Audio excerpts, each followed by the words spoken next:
Increasingly, more and more people around the world are having a love affair with Syrah from California. There are those that are very cool climate that again hug the coast and can be found in a lot of the same places you make Pinot Noir and Chardonnay, cool climate, that sort of stress this sort of very peppery, spicy, meaty, almost feral character that you find like in the northern Rhone areas of, say, Côte-Rôtie or Hermitage.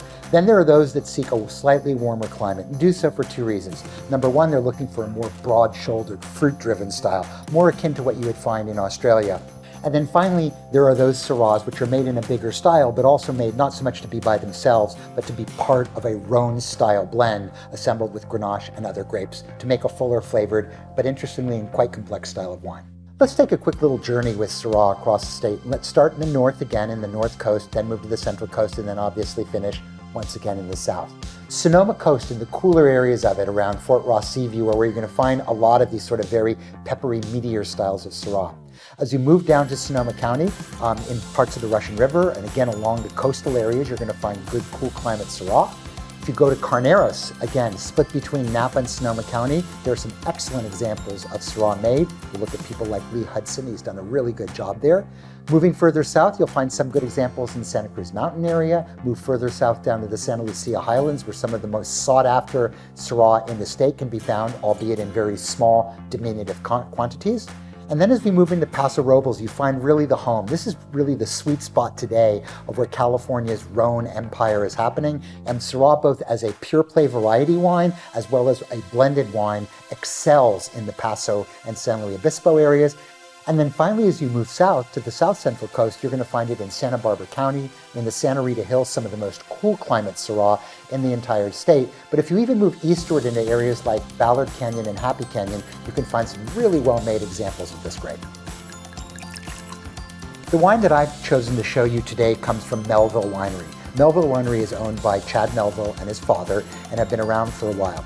They focus in on delightful Pinot Noir, really good Chardonnay, but it's their Syrah that is, I think, one of their most impressive wines.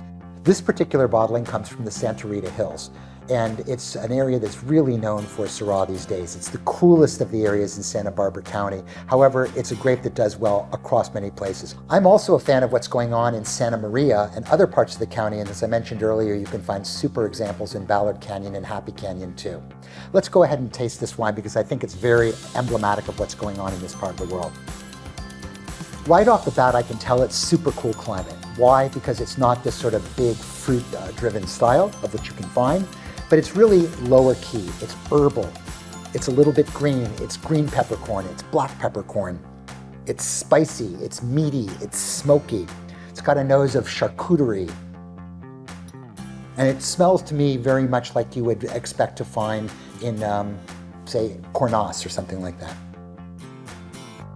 It's in the palate where the fruit attack of this wine really delineates itself from being a classic Northern Rhone style. While I am still getting all of those sort of herbal and peppery, spicy sort of notes, I also have this wonderful core of really bright, but nevertheless dark fruit that really makes it, to me, it's got to be a New World style wine, and it really seems like California. The tannic structure is present, it's got good grip on it, the acidity levels are nice, and it's perfect for what it should be, Santa Rita Syrah. If you can't find this particular wine, I would recommend seeking out an example from anywhere in the greater area. So be it Santa Rita, be it Santa Maria, the Canyons, Happy and Ballard, or any place in the local area.